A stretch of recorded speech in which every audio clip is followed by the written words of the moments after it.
It's been a long, exhausting day. Your troubles just won't go away.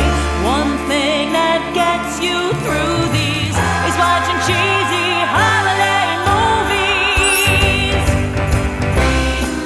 You think that you're above them, but you know that you love them. So get ready to listen. Now here comes Kevin and Kristen. Oh yeah.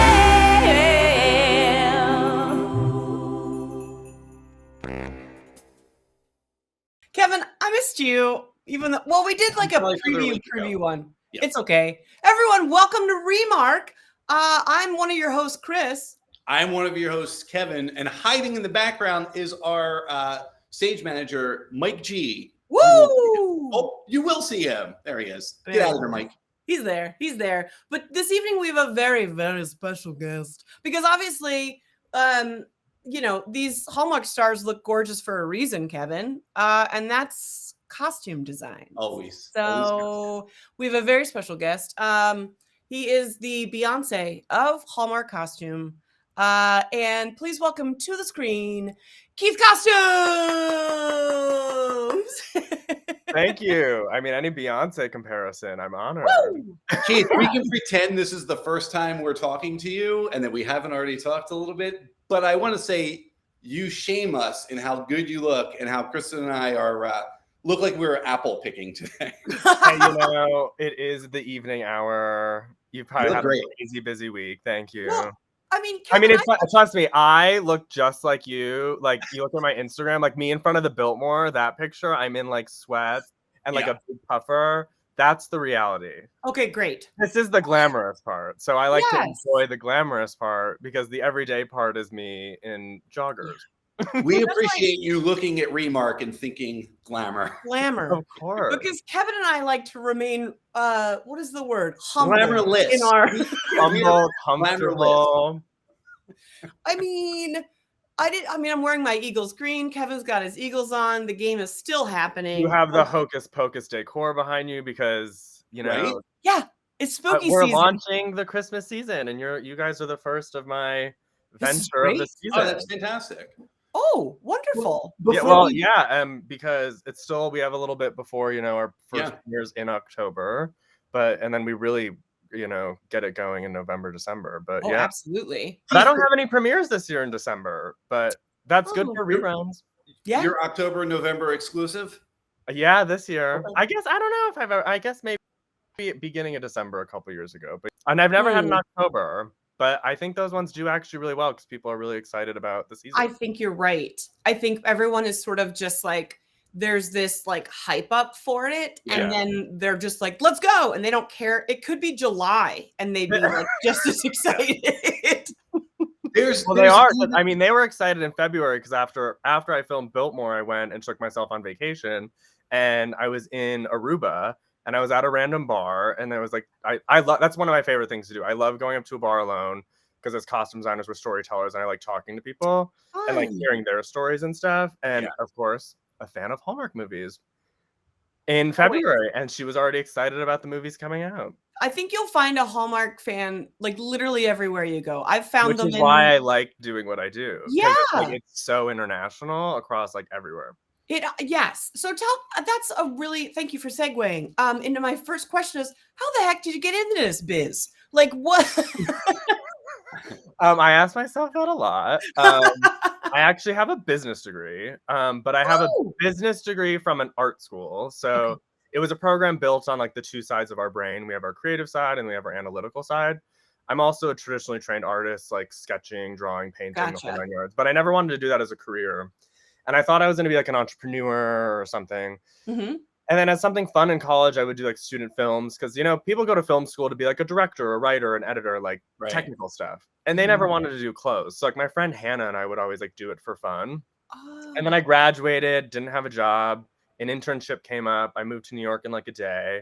And then it kind of like snowballed after that. And then I remember, I forget what year it was, but after a couple years in the business working in the department, I got my first design gig. And then this is kind of my advice to people too. I kind of fell in love and I just never looked back. That's great. And it wasn't easy all the time, but Sure. I never wanted to go backwards because I never wanted that like opinion or understanding of what I Yeah. do.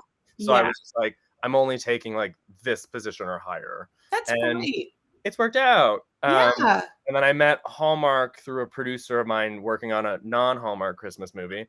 But and then Hallmark and I fell in love. And yeah, I've been grateful. We've done well this year. It's like 6.5 total. I've done a lot more Christmas movies. I say the half because on Scottish I only did Lacey and Scott. So Oh, great. the interesting. Irish team, I didn't do the whole film. Wow. Okay. Okay. So that's So yeah, I'm very much not a traditional path into this at all. But I think I in don't- creative worlds there isn't one path. well, I think that's all. Yes, Kevin and I also live in the creative worlds. I went to 3 different colleges: acting, beauty school, and I am a graphic designer. And I do all 3 still. So Yeah. it's nutty. And in like running the department, it depends on bigger jobs. I'm like sometimes barely ever touching clothes, but I'm dealing with like money and like staffing and like the operations of it. So the business degree really does come in handy Ooh, because yeah. I always say it's show business and it's sometimes more business than show. It kind of is a Yes. scale that functions back depending on the day. Keith, are you working for Hallmark in most of these films, or are you ever freelancing and the project is bought by Hallmark? I know they don't always. All of the ones I've done ever for Hallmark were produced for Hallmark. They have been a part of the conversation since day one. They're usually the people that call me. I'm technically employed by the production company, and yeah, it's a business deal somehow. It's not my world in that side. Yeah. But all of my movies this year I've been in constant communication with the network because everything creative has to go through them because it's very much about like the overall like look and brand. And in Where Are You Christmas, which I know we're going to talk about, there are some things that were actually really interesting in this one because my first movie for them was Next Stop Christmas, and I did a couple things in here which I even when we had a set visit, I was like, oh my God, I'm so glad like we went down this path with this outfit. And they're like, really, why? I'm like, because it's so different. And it's like, you're evolving as a brand and like we're evolving together. So it's cool for me because I mean, doing the same thing every time just gets boring. Yeah, of course. I mean, I think it has to be a new adventure, like for everyone. So that way it's like collaborative kind of at the same time too. Cause I'm sure it's pretty neat when you get to see like, oh, everyone's in their outfits. Everyone's on the set that someone also designed. Everyone's, you know, the lighting is important to what you're doing. Like that's what I love about the magic of the arts is like bringing everyone's creative things and then being like, oh, look what we all made. Like, I love that if I have a millisecond to enjoy that. Because normally I'm like running the next day. Sure. Especially if it's like a period movie, I don't have a second to waste. Oh, You know, even our period movies, we still shoot them in 3 weeks. Like we don't get extra time because it's astronomically more work. Yeah. We may be jumping far in here, but I want to talk about that because it's one of the things watching Where Are You Christmas that I was very curious about because we deal with a lot of obviously black and white, but not a period piece. And I was wondering, you know, obviously A Holiday Spectacular, Next Stop Christmas, both essentially period pieces. And Next Stop Christmas is basically a period piece. How much more difficult is it to do black and white when it's not in period? It's not really difficult. It's just like a different hat. I mean, I guess I'm a traditionally trained artist, so I know a lot about like color theory knowing with black and white. So the first of the year I shot Biltmore. Okay. So we came off of Biltmore, and this was the second one we shot. So in Biltmore, we have elements of black and white. Spoiler alert. But so I was already kind of in that mindset. Obviously, it's a different period. So Where Are You was fun for me because it was kind of more of a traditional Hallmark with contemporary clothes, but I had to make different choices. So I also made sure I presented things to like the team in a black and white filter because the color combinations sometimes were horrific. Of It would course. be like orange and like teal because the brighter the color, the better grayscale you would get. Like the darker you get, it just disappears, which I normally like in all my movies. I don't like to use black because it just absorbs so much color. So, like you'll see, I mean, unless it's like a tuxedo, but like a hero look in Biltmore was like navy blue intentionally, even though in black and white, it just doesn't absorb as much. So you get like a tinge of like gray, even though it's black, but it's just dark gray.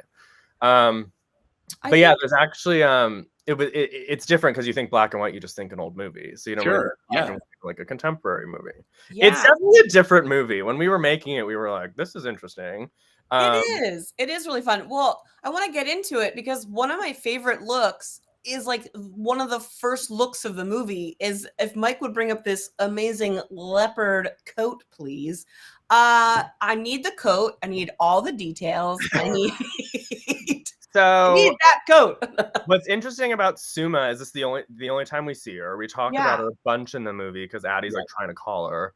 But so it's set in Chicago, but we didn't shoot in Chicago. And this is like what I was saying earlier about a couple years ago. I don't think I would ever gotten away with this just because it kind of scenes like grabs your attention, but like Lindsay's such a strong actress, it doesn't draw you too much.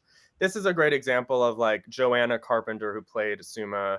She has this awesome haircut. She has a super edgy like look to her. Yeah. I had seen the coat when I was shopping and my assistant was like, no. I bought the top, and it was one of these things. Sometimes I know exactly what I want, and this was one of the things. I was like, I want this top, I want that coat, I want a long necklace, I want a cool pant, and a white boot, which a white boot after Labor Day, everybody's like, oh my God. Whatever. But I wanted it because it's something like living in New York for years. I was like, after work, like whatever, like she's going to the bar with her friends, she wants to look cute. And it was just like a fun opportunity to kind of make it look more city-like. And she could pull it off. I mean, I learned early on in my career, like dress for the face. And she just had like a really like great lines to her face and a cool haircut. And I wanted to like play up that edginess. And it was something different. So like, why not? I think that also like Hallmark has this sort of like bit of like, how many coats can one woman pack on a trip? There's always a way. And I think like with Hallmark's coat game, like this movie has taken it to another level because we see also like Addie wearing a gorgeous coat as well later on. Like, hello. So this coat is a little bit of an Easter egg to Next Stop Christmas because it's not the same coat, but I held on. This was an alternative coat option for Next Stop, but I didn't use it. We chose the other one, and I've held on to it since. And I like when we were in the fitting, I was like, I don't know if we want to do this. And Lindsay was like, oh, it's cute. Like, let's do it. And we kind of like completely recut it. It's a J. Crew coat, but sorry, people, you can't buy it. Because I do this thing, which I always joke in my fittings. I'm like, this coat's 7 times too big. Like, let's completely reconstruct it on your body. Which also is cool because then it gives us opportunity to play. And I also, sorry, people, I know everybody wants to buy exactly what they see on screen, but I also like things that are not so off the rack.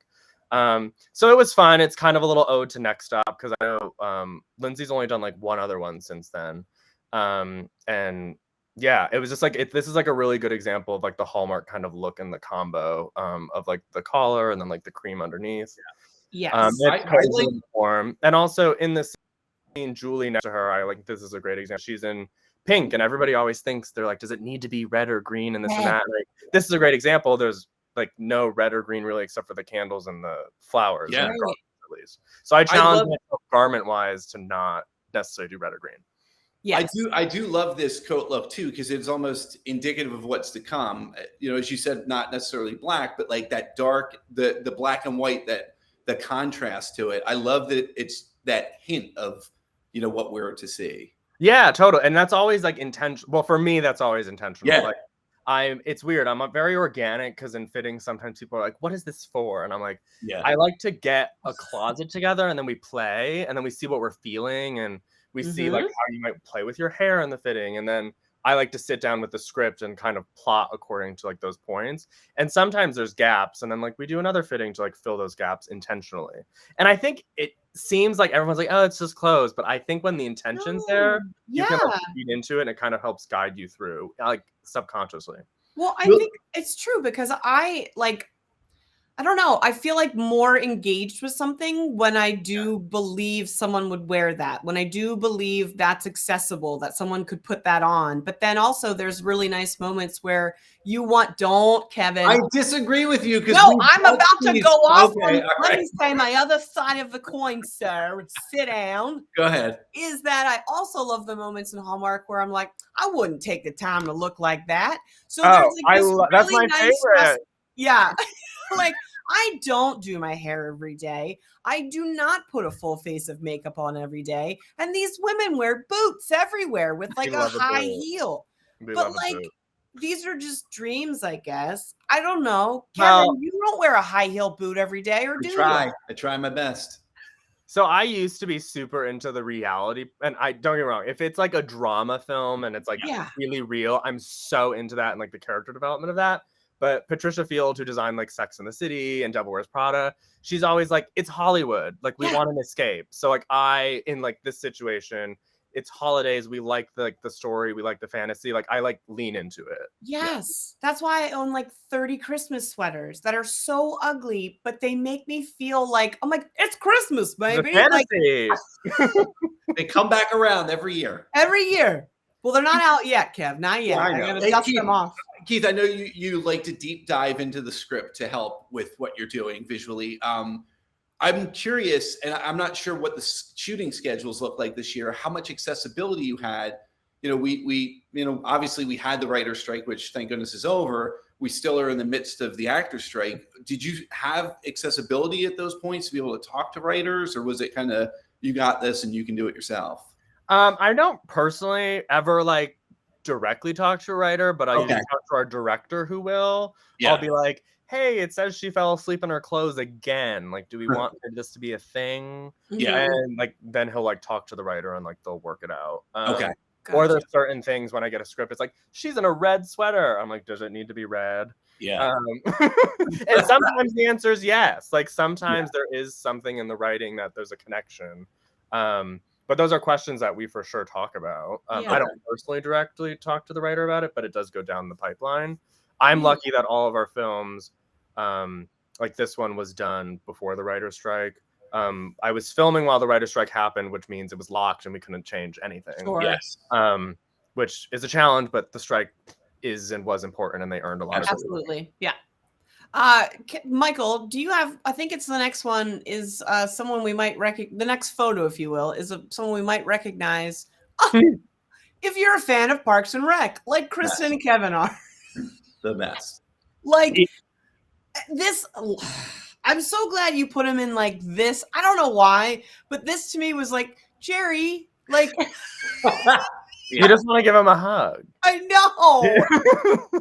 Like it's the texture is that like really soft sweater, not an itchy old man sweater. No, that's cozy. actually a really big thing in what I do is the material of the sweater.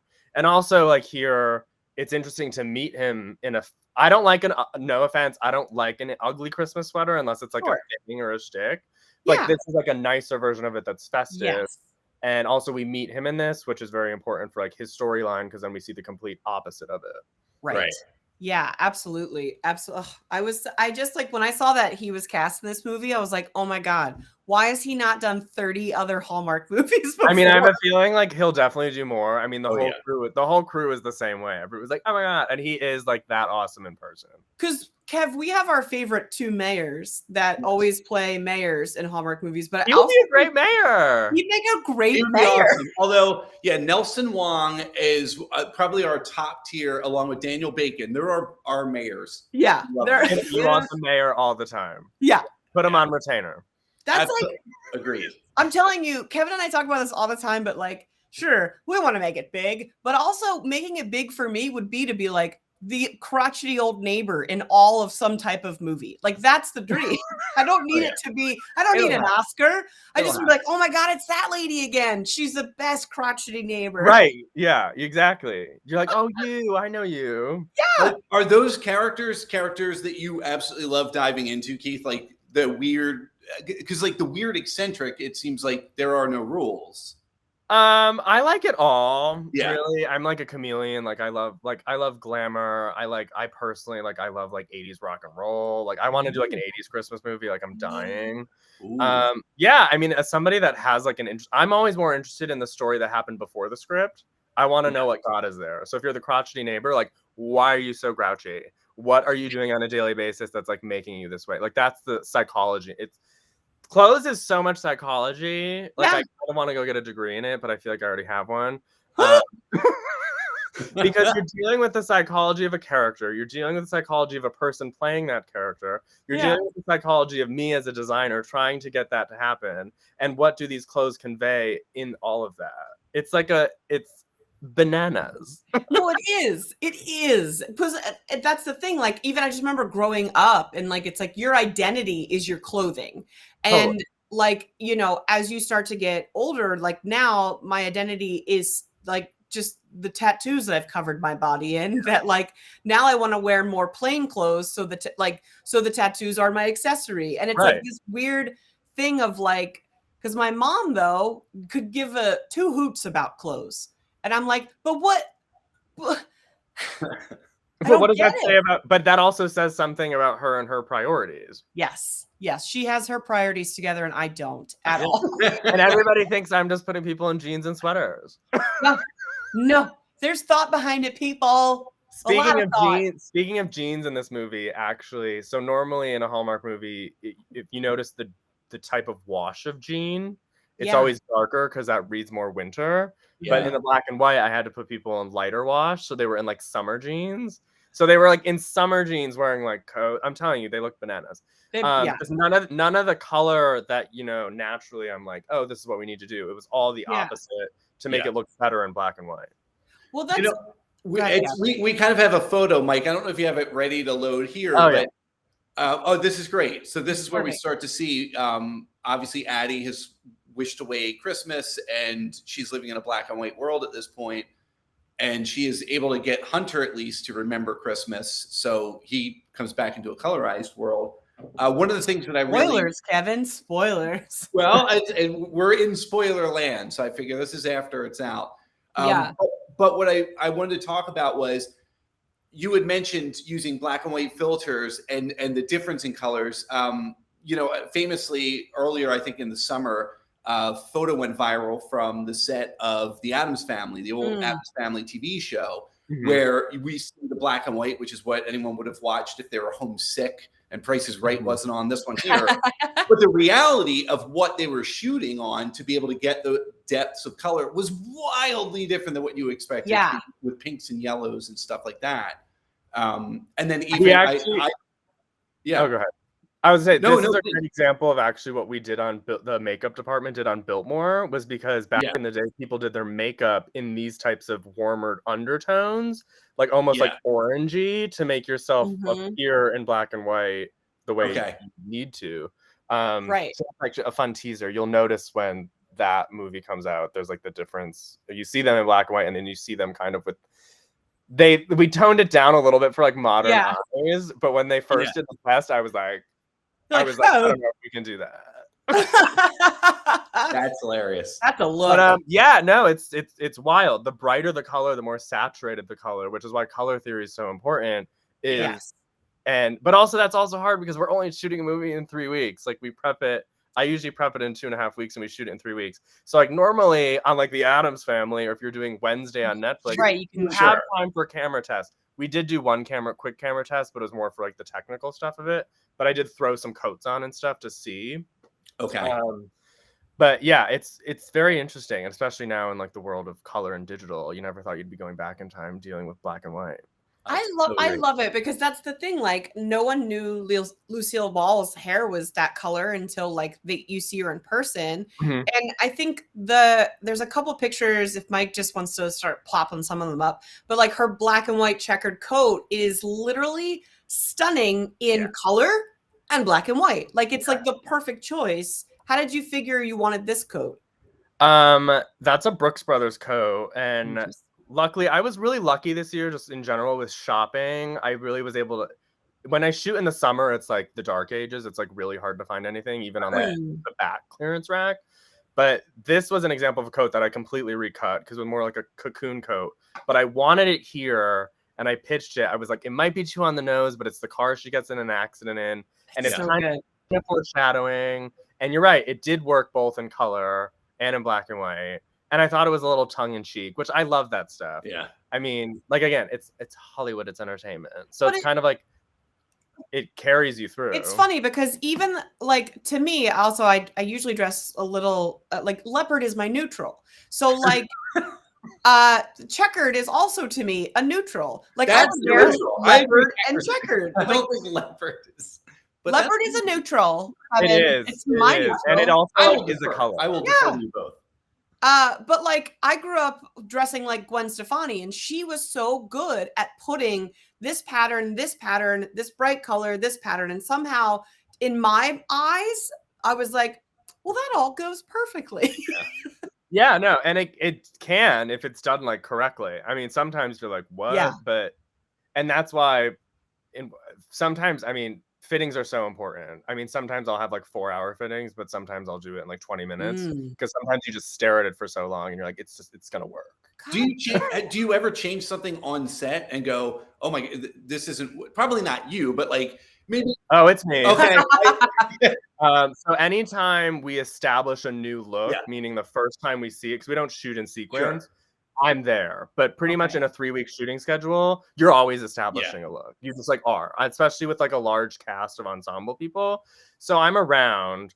But yeah, no, I'm in there pinning and tacking and pulling and ripping and Is that like being like lift her hair. Like well, that's what I was wondering. Because like with Lindsay's hair, she was wearing this one sweater that had all this beautiful decals during the one scene where she was talking to her dad, but or like the two but her hair for like a big part of it, I was like, move her hair. I want to see the jewels.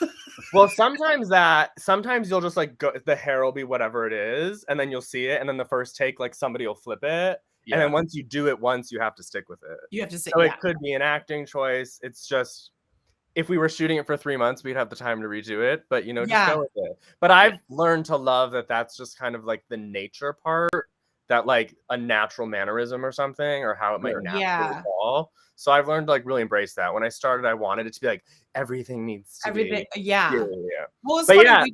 We shot something with my friend Shannon, this short, and I kept pushing her hair behind her, but I didn't realize that a tick of hers was to like sort of have it. So after every take, I had to like put it back, and I was like, I should have just left it. Like I didn't, you know, like lesson learned. Shannon touches her hair, like. And you know, that's something that she brings to the table in that situation. So it's like more like natural and realistic. Well, but yeah, luckily she does wear that sweater a bunch, so you see it in multiple hair. I got gorgeous. Because are we talking the one that was white with the sleeves in this, or are we talking the one that was always in black and white that had decals and decals? I mean, we can talk about both. I'm referring to the one with the decal. Okay. Because that sweater, I mean, I've wanted that sweater and the coat she actually wears with it since I had the coat since Biltmore, but I wanted the sweater. But I just never had a spot for it. But and then I just what color is the sweater? Because we never. If you look at the photos online that they posted, it's red with pink, like rosettes, and then there's beading that caught the light, so it was kind of like 3 different tones. It's a shame. It's like weird because like even the jacket that Michael or Hunter like gets her out of the car, and it's bright red, and I love it, but it just worked in black and white, and I didn't have a place for it in color. Yeah. Well, speaking of Michael, meow, meow, meow. Everybody's excited he's back. Oh my God. I'm so excited. No one more so than my mom, let me tell you. Oh, awesome. He's Wait a great. minute. Well, so we bring up, can you bring that up, Mike? Because I think he's in his, oh boy. Oh, I have a story about this too, but go ahead. Oh, I love it. Please. So here's the thing. We fell in love when I think it was Christmas violin. It was something where he was in a violin shop, and I have missed him. So I'm glad he's back. But thank you for putting him in, because we do our Hallmark holiday hunk objectification, where we objectify the male lead in everything.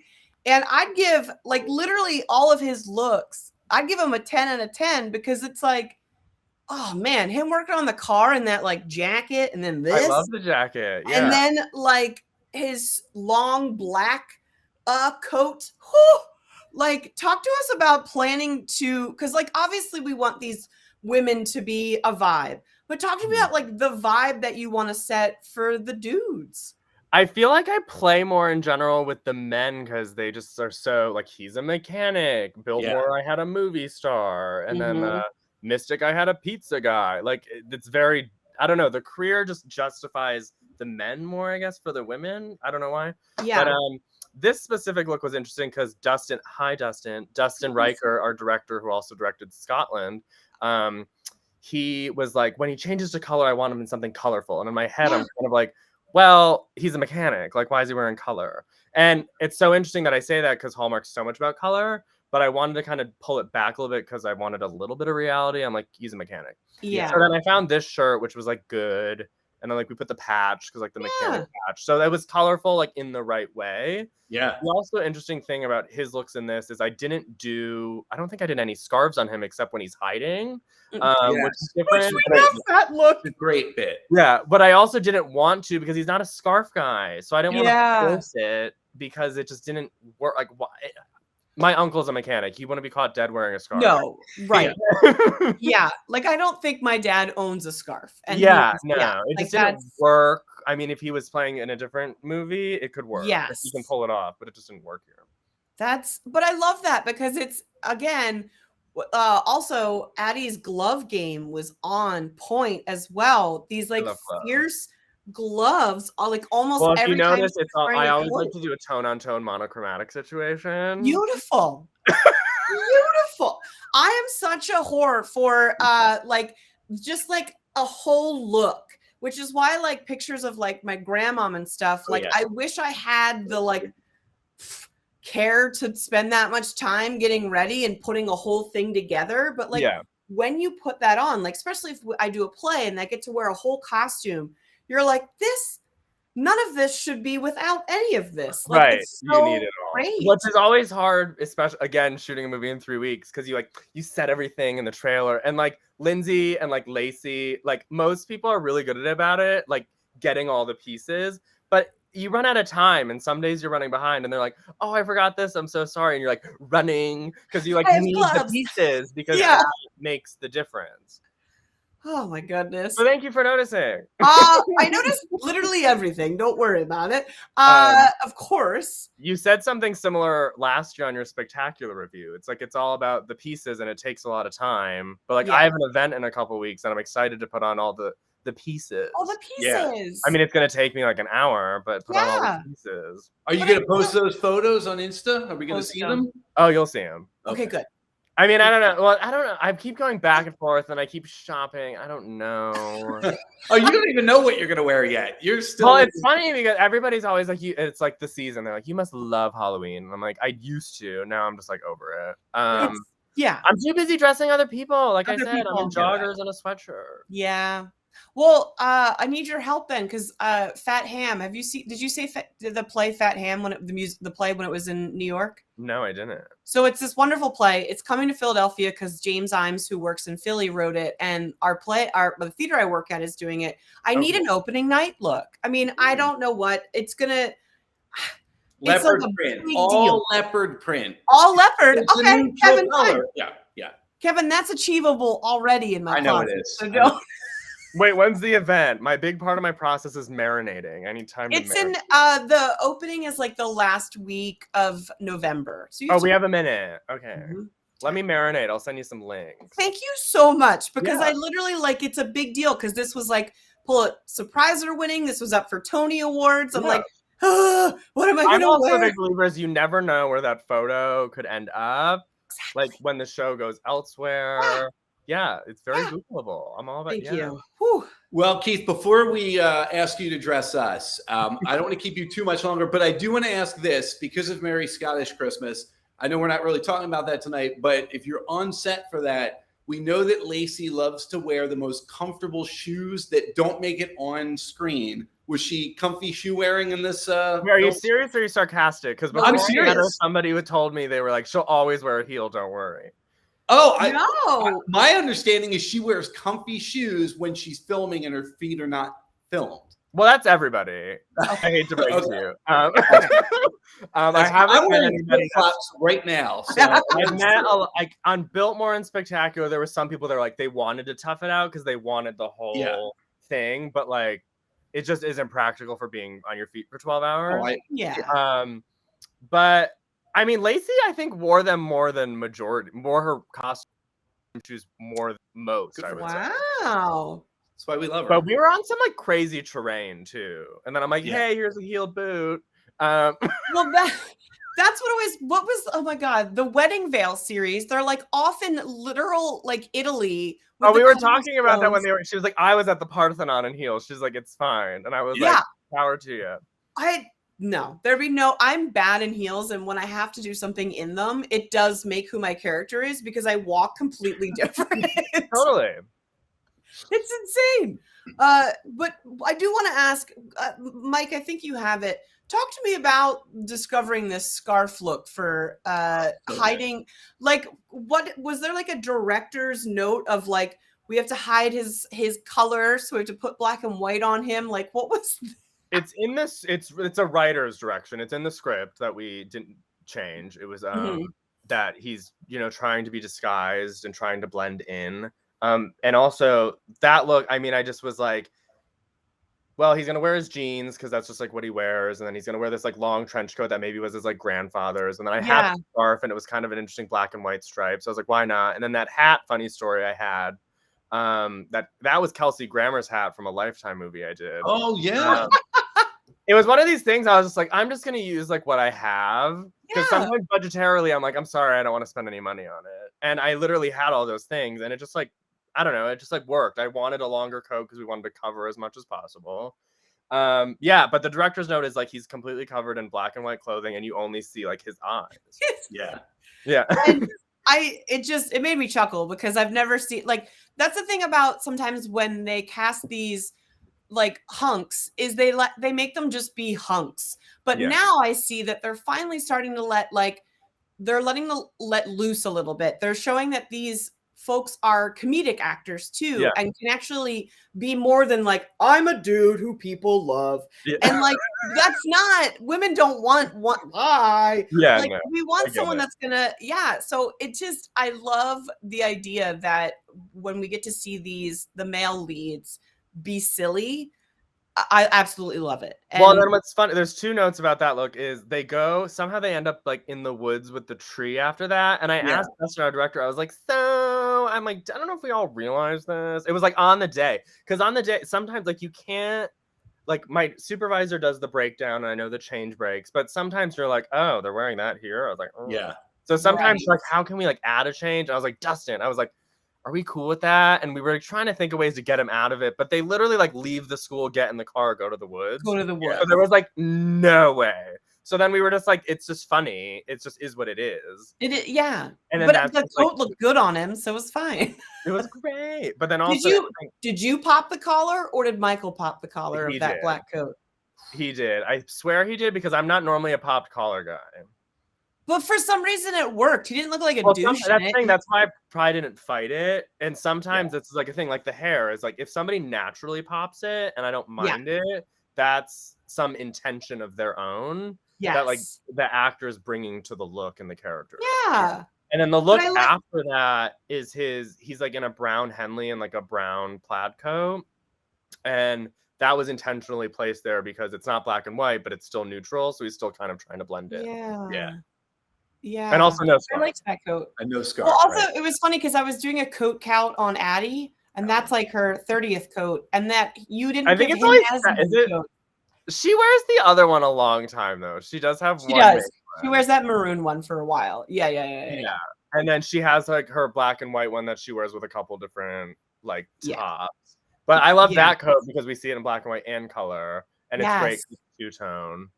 And I love it's that monochromatic sort of two-tone thing of like it's in the same family, however, because of the tone of it, it's I don't know. I love it. That was another coat I didn't completely reconstruct, but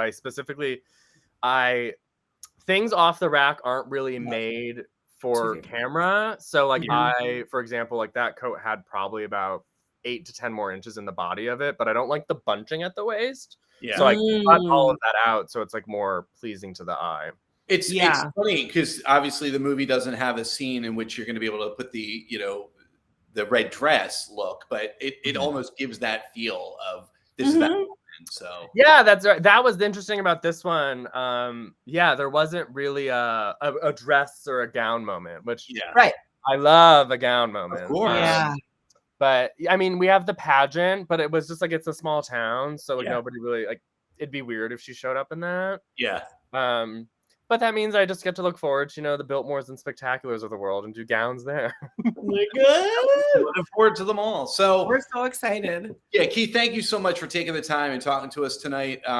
We are very much looking forward to it. Obviously, this film is the first weekend. It's kicking off on Saturday, October 21st. You can catch Where Are You Christmas? It's so good. It really such a It really is. And we're critics. We're not critical. We're just like, we're this one I We are really a-holes liked. at times.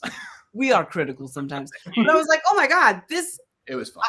I think the true test for Kevin and I is like, I'd watch that again. Oh, good. I mean, Yeah. I think it's gonna be an all over the board reaction thing. I do. Yeah. I mean, I also think where it's premiering is very interesting too, because we're still kind of mentally in Halloween and the black and white, full on Christmas. So it's a good easing in point. I think it's cool. And I think I'm on these Hallmark groups with these people that just are gonna hate because they hate. So I'm also in those groups.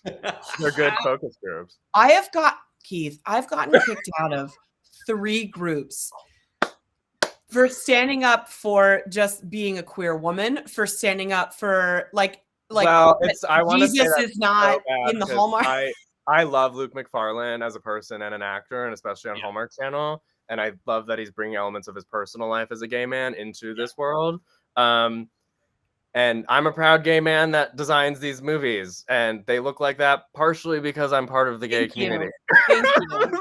Yes, like they would. Oh my God, I don't think this is a whole other episode we could do. It is a whole other episode. Come back in January. We'll do this episode. Let's do it.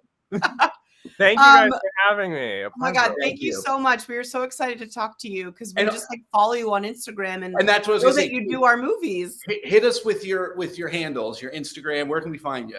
I'm Keith_costumes pretty much everywhere, but I'm mostly active on Instagram. Yeah. And if there's something you like on screen, if it's available in stores, I'll happily tell you where you can find it. Or for the right price, I might give you the original. I'm kidding. Amazing. But maybe. Listen, there's certain things I won't ever get rid of. Those. You got to hold on to Kelsey Grammer's hats. You can't be giving that stuff away. Correct. The one, the Christopher Lloyd stuff, will be buried. Yeah, hold on to man. that. That's another one. With that whole episode, I could talk about Christopher Lloyd. Yeah. So we would love to do something like this. Let's do it. Well, a very important thing for me is if you ever get to work with Tyler Hines, Paul Campbell, or Andrew Walker, please make sure that they're in fitted T-shirts and fitted white crisp button downs. Yep. It's like my kryptonite. Copy that. Oh my God. White will really only work if it's like a summer movie, but noted. Yeah. No.